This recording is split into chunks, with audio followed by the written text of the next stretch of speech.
It's the Cornermen Radio Live with Barzini. Shout out to the whole LDBC. Tune into the Smoke City Mobcast at 9 p.m. Eastern. And you can sign up to the Patreon. I hope I'm saying it right, 78. Sign up to the Patreon, and you can watch out for 78 videos in as well. I want to welcome our guest, 78 Sports TV, my favorite channel, #1 favorite channel on YouTube. Actively listen to him, this brother, for the last 6 years of my life. If you want to see some exclusives and great boxing content, yo, listen to 78, man. He be having me dying here, man. My favorite saying, man, what was it? Hold up a minute, let me blaze. You know what I'm saying? But what's going on, 78? Yeah. What's going down, brother? How you doing? Oh, man, I'm really feeling honored right now to have you back on. It's been long awaited, man, because like I said, man, it's a really honor chopping it up with you, man. Hey, man, I appreciate it, man. Thank you for having me, man. Yeah. But I wanted to ask you, man, I don't think you talk about it a little bit too much, but what's the lowest weight class you really like to watch? On a consistent basis, mm-hmm. the lowest weight class on a consistent basis, man, probably 130, man. 130, 126, somewhere up in there.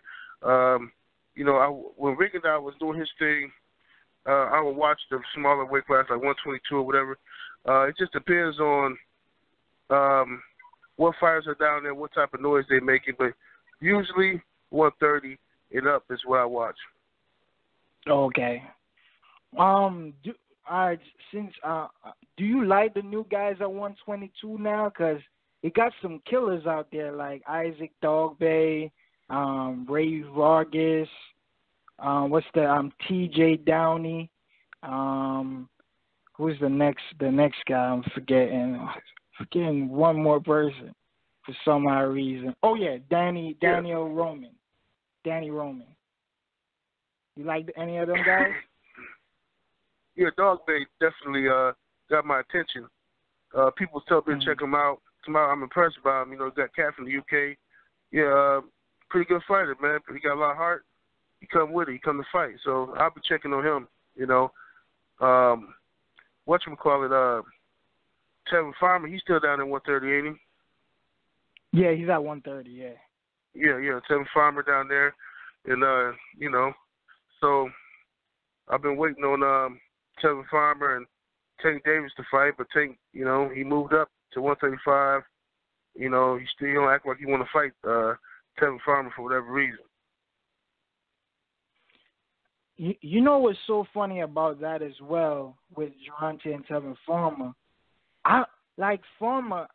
I like that fight. I want to get over it, but to me, the guy in the division since Lomachenko left, who they have as #1 at 130 right now, is Miguel Berchelt. And I always wanted to see that more than the Tevin Farmer and Davis. I wanted to see Tank and Miguel Berchelt, man. Well, what's your opinions on that fight? Oh, that's a real good fight. But yeah, that's a real good fight. I think the problem is they're just not fighting each other. If other champions, all the champions in every weight class had the mentality of being undisputed, then we wouldn't even have to do these fantasy matchups. We would know who the best is. Because for all I know, I think Tank can beat him. But what if Berchelt catch him with something and knock him out? You know what I mean? We don't know. Same thing with Lomachenko. He didn't fight the dude, so I don't know. As long as those guys win a title, they might win two. Then they move up in weight. They don't fight all the champions in each weight class, so that leave us to play the guessing game. You know what I mean? And decide who we think is the best, rather than talking like what we know. We don't know. Right. Man, I know Miguel Berchelt is fighting Miguel Roman, the guy who stopped Salido last year. They're fighting in a mandatory fight for the WBC title. But he said, Miguel Burchell said once he beat Miguel Roman, if he does, he wants Davis. But Davis is in a pickle because he's saying he wanted to unify with Farmer and then move up to 135. Now he's fighting Mares, and I'm not giving him no credit if he beat Mares because everybody expect him to beat Mares. Mares didn't even do shit at 126. I remember Johnny Gonzalez knocked him out in the first round for that WBC title. That's how Gary Russell got the WBC title now, because he beat Johnny Gonzalez. So, and you lost twice with Cruz, and then you see Tank fighting Cuellar, who had a fight with Mares. Mares beat him, so you beat the loser. Now you're going to beat the winner of that? It's just a bunch of mess, bullshit, man. Yeah, Tank should be ashamed of himself, man. And Mayweather Promotions, I don't know what they're doing, but they got to put Tank in some real fights, man, because this Abner Mares is trash. It's a trash fight. Right. I wanted to go up to the welterweight division with you. Wanted to hear your thoughts. I want to say a few things and my scenario on it, and I wanted to know your thoughts on it. I was never up for the Mikey and the Earl Spence fight at all. I'm not giving no Mikey credit. Like you said, a lot of times on your show is these guys, just because you move up 2 weight classes to fight someone, I must give you respect because we know you're going to lose. So, we have to give you, just because you're a boss, to go up 2 weight classes to fight the most feared guy in the division, I must give you credit. And we have seen it 4 times in this generation of fighters. When Broner moved up, fight Madonna, what happened? Kell broke, fight Triple G, what happened? Canelo and Khan, what happened? You know what I'm saying? It's like, I don't want to see another Rigondeaux and Lomo 4 times, like, in this generation. So I never was clamoring to see that. Mikey still ain't showing me he's the best at 135 because he ain't fight Lomo. That's a competitive fight. Some people saying Mikey can beat him. Some people saying Lomo can beat him. So if you can't beat Lomo in your division, how I'm going to favor you just because you're going to go fight Earl Spence? You're not going to win even if you last 12 rounds. But my scenario of the welterweight division is I would love to see Earl Spence fight Shawn Porter. And the only reason why I want to see that fight first, because if somehow Keith get his little come-up fight like you guys was talking on the Trill Boxing channel on Black Fight Fan TV, Keith can come out there and sneak the fight away from Earl. I don't want to see no rematch with no Keith Thurman and Shawn Porter.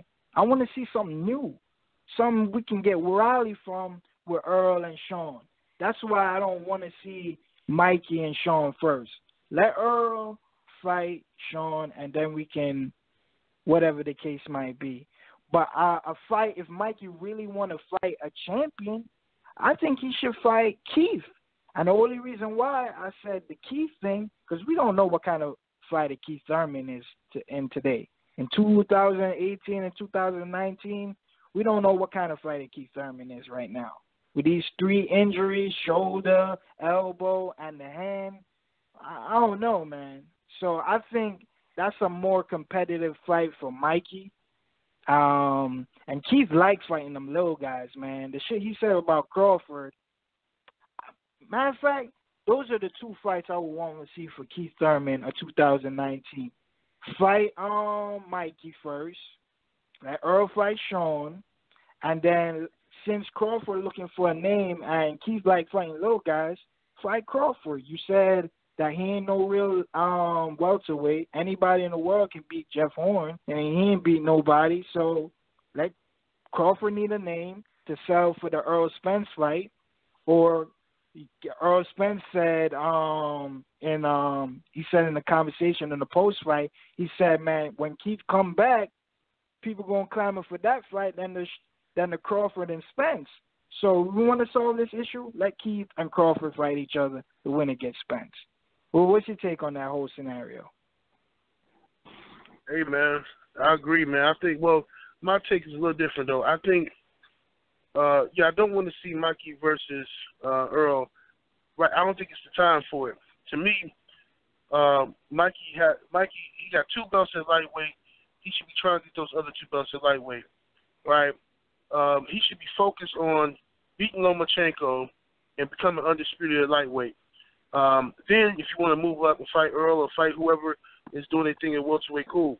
But Mikey is cheating. I think he's cheating right now because he's trying to move up to fight Earl. He figured he got nothing to lose. Because if Earl beats him, then everybody's going to say, oh, you're supposed to lose to Earl Spence. He's bigger than you. He's the best welterweight. You know, you're a little guy. But if he put up a good fight or win, his stock rises like crazy. You know what I'm saying? His stock rises like crazy. And it's kind of like the same crap that Kell Brook did, you know what I'm saying, when he went up there and fought Golovkin. You know what I mean? But I would like to see Mikey become undisputed or try to become undisputed. I want to know if he can beat Lomachenko. And that's a fight that we probably never will get a chance to see because Mikey owns some other shit, you know? So boxing is just fucked up right now. Then, like you said, Shawn Porter, Earl Spence should be next. Everybody begged and plead. They accused Shawn Porter of being a ducker in the last 3 weeks on YouTube. That's all it's been. Shawn Porter ducking. He ducking. Well, and listen, all right, he just beat Danny Garcia. Then the next fight should be Shawn versus Earl. Shouldn't be no, well, Earl going to fight this guy first. He going to fight Mikey first, and then later he going to fight the boy Shawn Porter. No, they should fight right now. Get that shit out the way. Get some welterweight unification bouts going. We've got 4 different champions at welterweight. That's ridiculous, right? And you know, 3 of them is on the same stable, and they ain't fought each other. You know what I'm saying? They ain't fighting for these titles, you know. And like I say, I think Shawn Porter getting a bad rap out of all this. I mean, when you look at the welterweight picture, Shawn Porter the only one who is fighting people at welterweight. He done fought Kell Brook, he done fought Keith Thurman, he done fought Danny Garcia, and now he finna fight Earl Spence. But everybody talking about Shawn Porter, he's ducking and this. It's crazy to me. He's the only one fighting, and that's why he got 2 losses, because he's the only one fighting everybody. So then, as far as Keith Thurman goes, yeah, Keith, out of him, man. I'm fed up because he's real arrogant. He ain't did shit in years in boxing. In 2 years, he ain't did shit, but he's still running around here acting like he just beat Mikey, he just beat Shawn, you know, and trying to downplay Spence-Crawford and all this stuff. No, man, you need to fight these guys. Keith Thurman, I don't care who he fight when he come back. But, yeah, him versus Mikey, that'd be a good fight. Keith versus Mikey, that'd be a good fight. Only because, like you said, we don't know where Keith is at. And, like, Mikey, that might be an interesting fight, entertaining fight, keep your edge of your seat. But don't nobody believe Mikey's going to come in here and give Earl no trouble. But with Keith, we don't know what, you know, we don't know what condition he in, mentally, physically, or whatever. But I still would rather see Mikey stay at lightweight for now until he fights Lomachenko before he move up to 147. But Keith can fight maybe, you know, who I'm looking at here.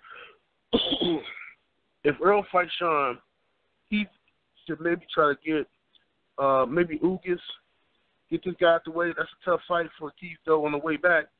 You know, Ugas, I mean, he ain't that good to me, but I know Keith's going to play it off like, oh, Ugas, you know, he's a top-ranked guy. I need a tune-up, you know. He's going to try to play it off like that. But regardless, Keith got to fight somebody. You know, he got to fight somebody. Give him a couple of fights before he get to, you know he's going to win like 2 fights before he fights somebody good, you know. Right. Right. But that's that. I don't know if you saw the interview he had with what's his name, Brandon on Showtime. Brandon Sharp, yeah. The guy who, right. Oh yeah. He said he looked like he would come for Manny for the tune-up. That would be his tune-up. He just clad like he's licking his chops. Like, yeah, that's something I get up for and shit. So I don't know, man. Keith's funny. He's still my number 1 favorite fighter, but he's funny, man.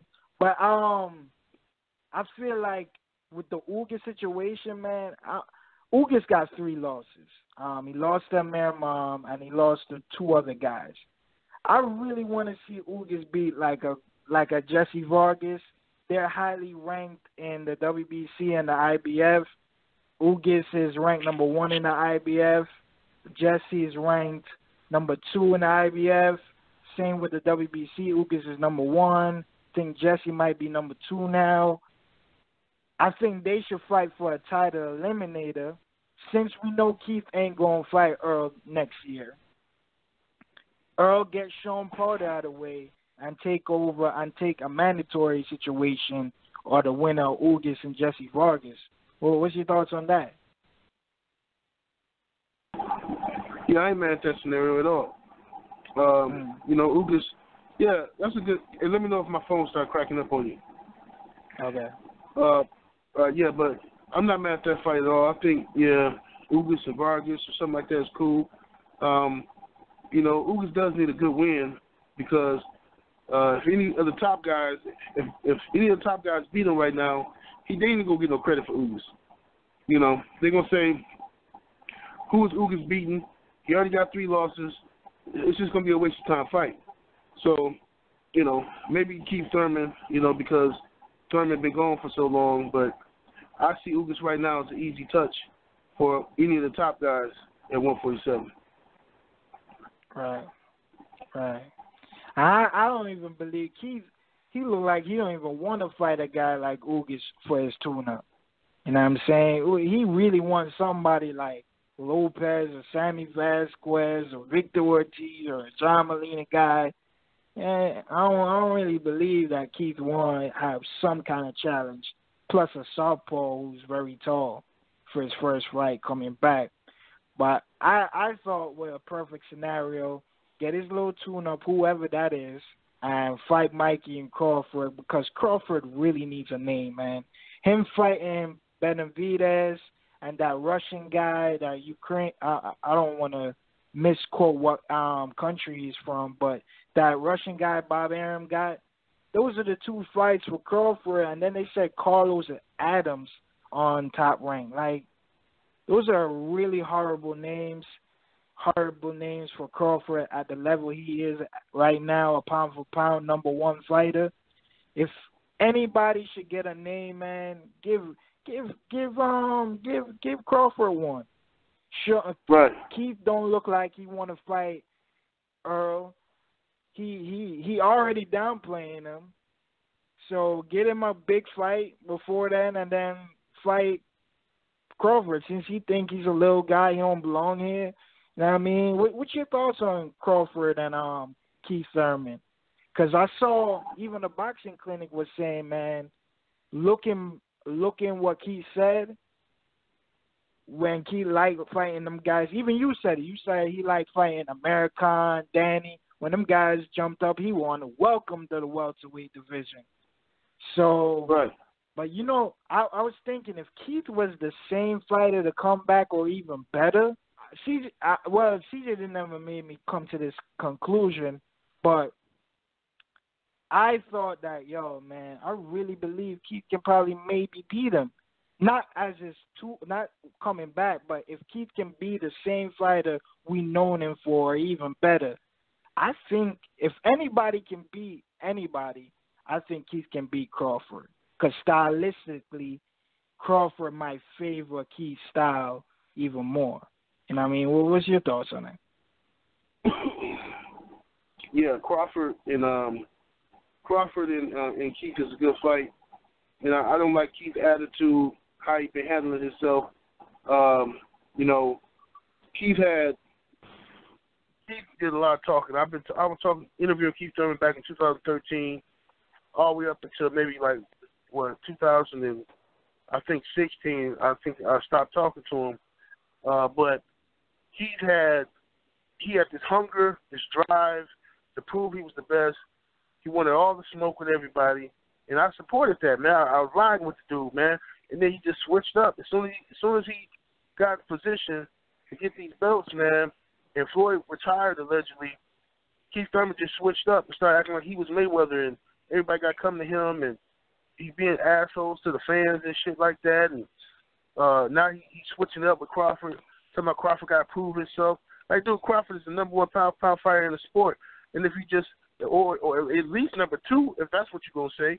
You know what I'm saying? So how you saying he gotta prove something to fight you? Like, dude, do you realize your stock has dropped? Do you realize people ain't even talking about you no more like that? People, Earl Spencer stole all that thunder, and you out here downplaying a huge fight like you versus Terrence Crawford. You taking money out your own pocket, downplaying the fight, but you finna come back and fight some scrub, but you can't fight Crawford. It's ridiculous, man. Man, I don't know, man. It's crazy, man. My next question, I seen that Dan Raphael on his ESPN chat. He said Adam Kownacki supposedly having a huge big fight for him on the Wilder and Tyson Fury undercard, and I did it on my show a couple months back. Who I think Adam Kownacki should fight. And the names that I think that gonna be Adam Kownacki on the Wilder and Fury undercard is Adam Kownacki and Dominic Breazeale, or it's gonna be Adam Kownacki and Luis Ortiz. But what's your take? What's your take on those matchups? Good matchups to me, man. Like especially the Brazil one. Brazil versus Kownacki is a good one, more competitive.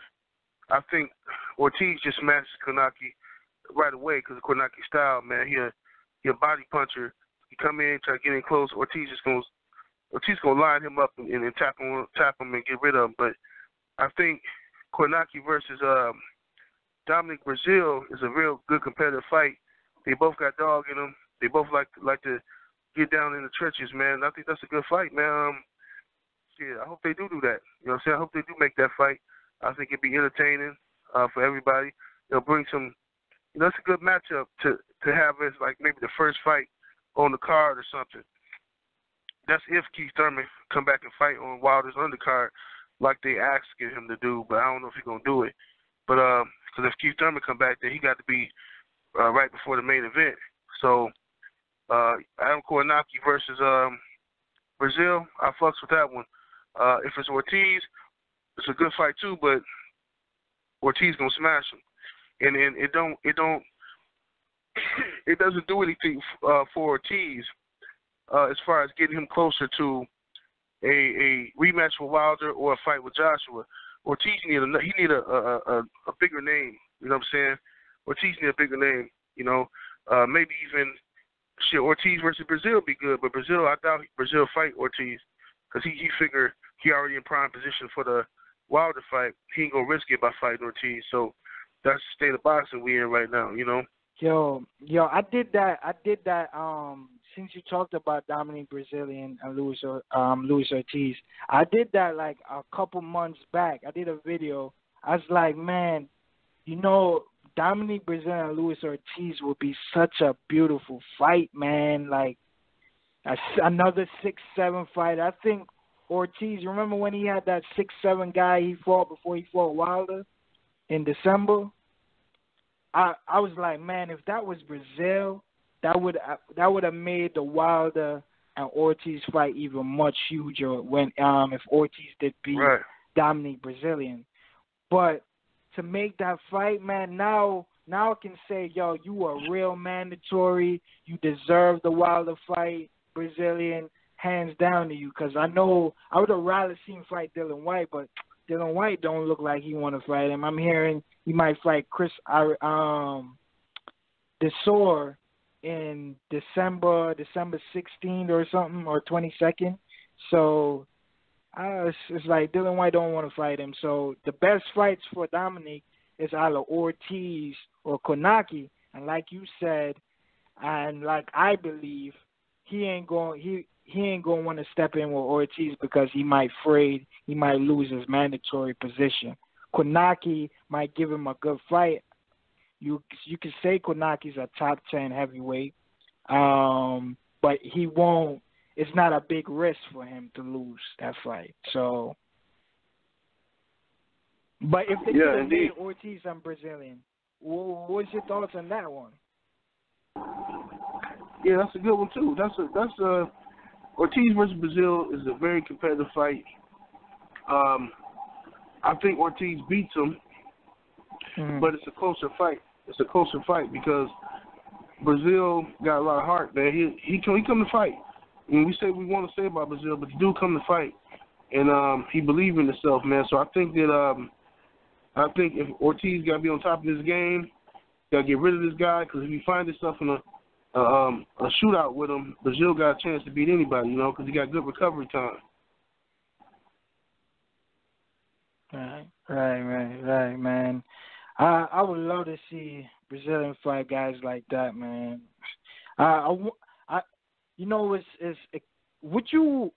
Is the Fury, if Fury lose, does he have a rematch clause in the that you're hearing with Wilder? No, I haven't heard that Fury got a rematch clause, but I heard Wilder got one, but I haven't heard that Fury got a rematch clause. Okay. That sounds good, because I hate rematches. That's why I don't even want to see an Ortiz rematch either.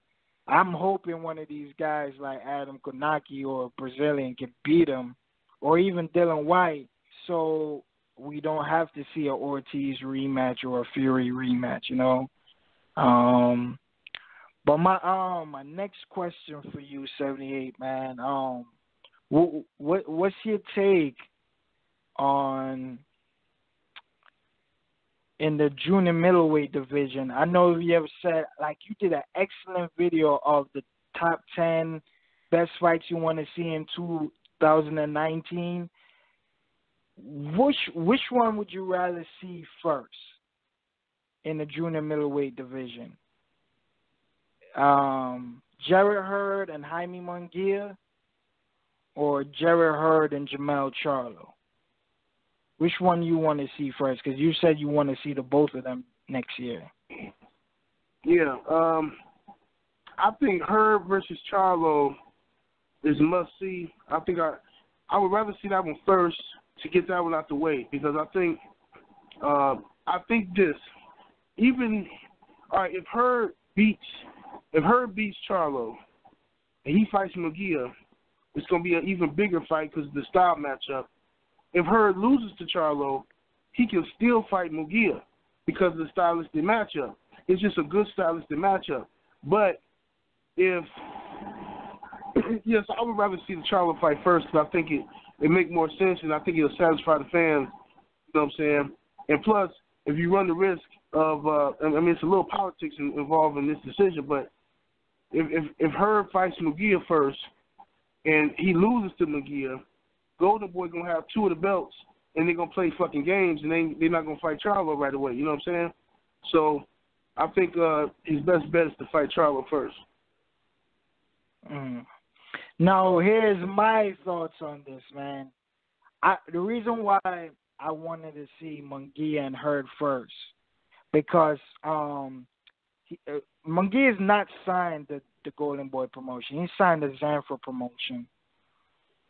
So he signed the Zanfer promotion, but they do business with De La Hoya, Golden Boy. But the reason why I wanted to see Munguia and Hurd, because Heyman, for the longest, not all out of 300 to 400 fighters, he don't have one WBO champion. I think now they got a WBO champion, later Alvarez, after he beat Kovalev. But before Alvarez, out of 400 fighters, not one WBO champion in all the division Al Heyman got, all the fighters, not one. And Munguia, I'm hearing Munguia, by September, fall of 2019, he will be at 160. So everybody has to now to June of next year, June or July of next year, for Munguia to fight at 154, or he's going up to 160, because De La Hoya want to make Munguia and Canelo. Like, I'm hearing, that's all they've been talking about. So that's why I wanted to see Munguia and Hurd. And I feel like it's such a fun fight stylistically. You know what I mean? And I feel like, say, God forbid, or JERMELL CHARLO wins the fight, or whatever the case might be, JERMELL CHARLO wins the fight. I don't believe, even his team said it, they don't want to see MUNGUIA against CHARLO because they feel like he's gonna run a little bit, he's gonna move. HURD, they rather see him or HURD because they don't think HURD is gonna move.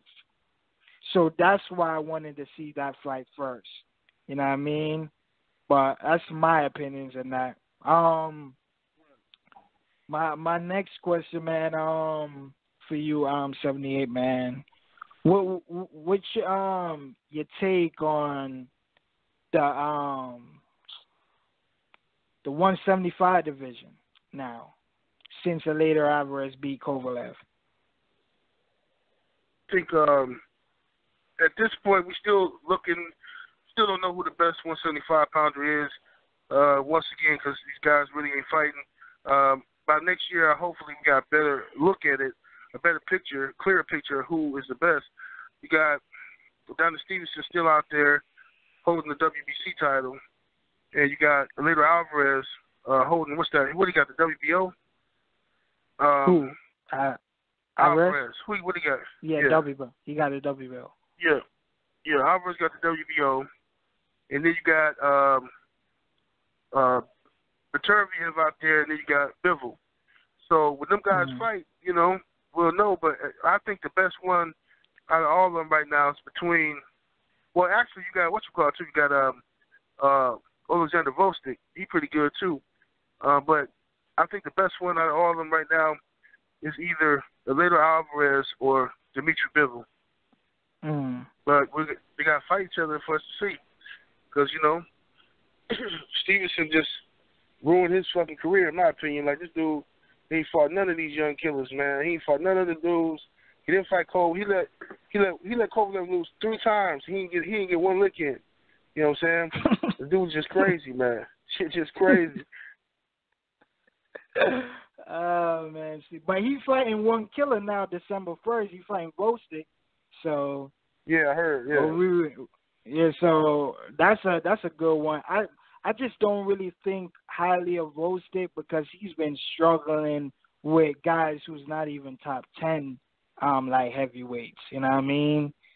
I just feel like, and I don't see him beating Adonis Stevenson in Canada. I'm sorry. He's not getting that decision. He's going to have to make a believe out of me, in my opinion. You know what I'm saying? Yeah, Vostik, he's a good boxer. He just ain't got no chin, I don't think. Well, what's your thoughts on the 168 division, man? You got David Benavidez, Gilberto Ramirez, George Groves, and am I missing one champion? Oh yeah, and Jose Uzcategui or Cote, or I don't know how you pronounce that, man. 168, man. I really have been into that division, man, for a while now, man. Probably about a year. I ain't really been into that division, man. When my boy Jesse Hart lost, man, Jesse Hart was like my last hope, man. He was my last hope to come in and bring some more excitement back to that 168. But he on the comeback, right now, Jesse Hart. But Gilberto Ramirez, I guess he the best up there at 168. But I'm still rooting for Jesse Hart to come back, man, and come back and get him a couple W's. Well, he is going to fight Gilberto Ramirez this year. They're having a rematch. Jesse Hart is the mandatory again, and the WBO, I guess, ordered it, and it's Bob Arum, 2 fighters, Ramirez. But I just, I'm from Philly and still live in Philly. I just don't believe Jesse Hart gonna win that fight, man. I just think he's fucking up, man. He's fucking up. Yeah, he's really fun and exciting to watch, but that chin, and he leaves himself too openly all the time. He's a very fun, action-packed fighter, but I just feel like the only way I seen Ramirez last fight, and he was struggling up against with this Colombian. I thought he won every round, but that guy was making him wobble. So if Jesse Hart can hurt him, that's the only way I see him victorious. but I just highly doubt that's going to happen. You know what I mean? Yeah. But Benavidez, just gotta stop him. Yeah, David. I think David is the man. I think David Benavidez he's fighting Anthony DIRRELL soon, so I just think that boy gonna kill him. Yeah. You know what I'm saying? Gonna be Chad DIRRELL. Yeah. You know what I'm saying? And a lot of these guys don't want to fight Benavidez. I haven't seen nobody call out Benavidez than James DeGale. That's the only one I've ever seen call him out, literally. So, but it's crazy, man. I wanted to see EUBANK Jr. and James DeGale because, you know, James DeGale has been a fallen fighter now because of all the wars he has been in. You can see that he's really faded nowadays. But EUBANK, he's not really a good 168 fighter either. We saw what happened with the Gross fight. But I feel like stylistically for DeGale and EUBANK, I think that's a pretty even fight because, like I said, EUBANK ain't really a great 168 fighter, and DeGale has been a faded fighter nowadays. What's your take on that matchup? Me personally, even though DeGale is faded, man, I don't think it's a good matchup for EUBANK Jr. I think he's been a victim of bad matchmaking. EUBANK Jr. can't beat outboxers. Anybody that outbox him, fight from the outside, use their jab, and make him come forward, you know, make him cut the ring off and stuff, he fight wild and crazy, you know. He needs to be in there with a flat-footed guy that's going to bang with him. That's what EUBANK Jr. needs. He needs somebody that's going to stand there and bang with him. Any outboxer is just going to, you know, we got a decent chin, going to be able to get him. Because, you know, George Girls box circles around him. You know, Saunders did. And the thing is, James DeGale has the ability to box like that, but he usually slow down, though. So a couple of rounds of the fight towards the end might be interesting, but no, I think it's a bad matchup for EUBANK Jr. Okay. Yo, 78, who do you respect as fighters besides Deontay Wilder? Who you truly respect all the way around, not just in the ring, but outside the ring, how they conduct themselves and everything? Current fighters? Yeah. Just inside and outside the ring, how they conduct themselves. Man, I ain't gonna lie to you, bro. Right now, man, I don't know. You gotta be Wilder, bro. Wilder and probably VASYL Lomachenko. Wilder and Lomachenko. And I'm not even a Lomachenko fan like that. You know what I'm saying? But the dude he fight everybody. Anytime somebody open their mouth talking shit about him, he want to fight them. And then he go in there and whoop their ass. And then you don't hear about no bullshit in the streets and stuff. He real respectful and stuff. Like, I fuck with Wilder, I fuck with Lomachenko. You know what I'm saying? As far as, like, their overall as a fighter. The rest of the guys, you know, there's some other cool dudes, but I ain't sure about them yet. You know what I'm saying? I'm not sure about them until I got to see a little bit more from them. You know what I mean? To see what they head really at. Wow. You know, you're going to surprise a lot of people about that comment about Lomachenko, man. There's one thing I was shocked about all the way around. You said Vasily Lomachenko. I know you would say Wilder because you said it numerous times on the Trail Boxing and your show and shit. How my next question, man, before we get out of here, how you? I've been doing these interviews almost for 3 years, man. How you deal with it, man? Because I do a lot of them on the phone as well and record it and put it on YouTube. How you deal with it? Because I've dealt with a lot. Yo, man, it'll be surprising on how these dudes conduct themselves after they do the interview with you, man. They start acting real funny. How you deal with that? Bro, it's I just limit who I talk to. Like, I used to talk to a lot of fighters, a lot of trainers, and I dealt with the same thing. They act real shitty, you know, and 1 minute they cool, then they in their feelings, or, you know, they sidestepping you and shit. I don't got time for that shit. So I talk to a lot of people on the phone, but the difference is they call me now. You know what I'm saying? Like a lot of trainers and some fighters, they'll call me and just to chop it up about different shit that's going on in boxing. And I don't even ask them for no interview. I don't be like, hey, let me record this, let me interview. I just don't even care about interviewing them no more unless it's something that, if they're in the news and it's something that boxing fans want to know the answer to. That's why I talk to Wilder so much, because Wilder in the news and all the stuff going on with him, Joshua, Tyson Fury, stuff like that. But them other guys, man, I don't really got no interest in talking to them, man. You know, I like talking to Andre Rozier as a trainer. He a real good dude. You know what I'm saying? He real humble cat and respectful and stuff. I like Andre Rozier. Kenny Porter, I talk to Kenny Porter all the time. I just don't never interview him. I don't never put it on YouTube. But I talk to Kenny Porter probably more than I talk to anybody except for Wilder. You know, so, you know, yeah, I just cut off a lot of people, man. Like, I don't even, you know, once I switched my phone, it was like earlier this year I got a new phone. And all my old contacts in my old phone, all them old fighters and stuff, I don't even got none of that stuff in my new phone, so I don't even make no effort. You know, so I think the only person I tried to interview this year was Crawford. And, you know, Crawford, he funny style. He don't even, Bud Crawford don't like doing no interviews with nobody. You know what I'm saying?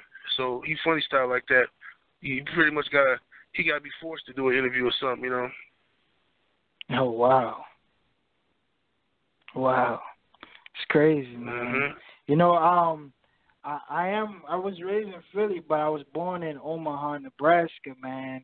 And I thought like, yo, man, the two people I think was going to mess with me extremely hard, because I know a lot of good friends that's cool with the Crawford team, and I thought they would support my channel because, you know what I mean, ain't no much Omaha, Nebraska people channels that's on YouTube, and you know what I'm saying? So I thought they would truly mess with me, man. But hey, but you put a lot to me. I didn't know all that about Bud. I ain't know all that, but yeah, Bud don't be messing with nobody, man. Man, I'm surprised. But yo, 78, show about to cut off. So man, thank you, and I really appreciate you coming on again, man. Can't wait to have you back on, man. I hope you have a blessed weekend, man, and get well. And we talk soon, man. Hey, appreciate that, brother. Thank you for having me on the show, man. Anytime, just let me know, man. Definitely appreciate you. All right, 78.